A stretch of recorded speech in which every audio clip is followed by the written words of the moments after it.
What is next for Bray Wyatt? For those who are worrying about Bray Wyatt and what is going to happen with them following his defeat at Money in the Bank, there's no need to worry. While Wyatt might have been beaten by Braun Strowman at WWE's latest pay-per-view, but the company is still very behind Wyatt and his puppets. According to reports from WrestleNews.co, despite the loss, Wyatt will not be taken out of the title picture anytime soon. In fact, he is actually set to have another title match at the next WWE pay-per-view, which will be Backlash. Wyatt and Strowman are expected to battle on the show once again, only this time it will be the Fiend that steps into the ring. This works perfectly with the storyline they have been telling us so far. Wyatt has actually been trying to bring Braun Strowman home, linking back to their time in the Wyatt family. We have heard Wyatt say that he would be proven right, and clearly that version of the character has kept the Fiend at bay. However, after taking the defeat and Strowman stomping on his old black sheep mask, it is clear a new approach is needed for Wyatt in the storyline. WWE was very careful to only have the Firely Funhouse version of the character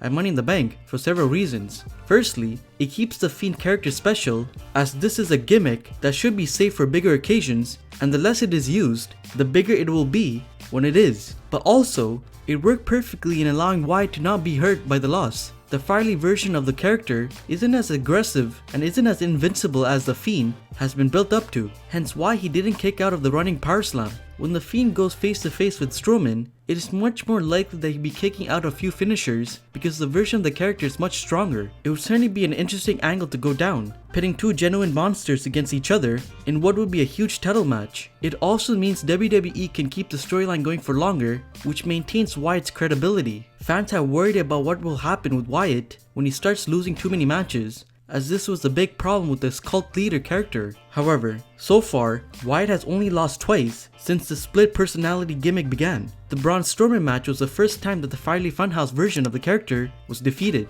and the Fiend infamously lost against Goldberg. Backlash is still 5 weeks away, so this would also allow Braun's title run to continue for a little longer, which is something that would help develop his character as well. And considering there's nobody else being groomed as his top star on the SmackDown roster right now, it makes sense to keep Wyatt in the title picture. The result of the second match between them would certainly be interesting as well, because if the Fiend was to lose again in the title match, it's unknown where he would go next. But given the fact he's a genuine monster, it wouldn't be hard to have him go on a total rampage in order to deal with the defeat, picking off some other roster members to build him back up. Should the Fiend defeat Braun Strowman at Backlash? Let us know in the comment section below. And as always, like the video and subscribe to the channel.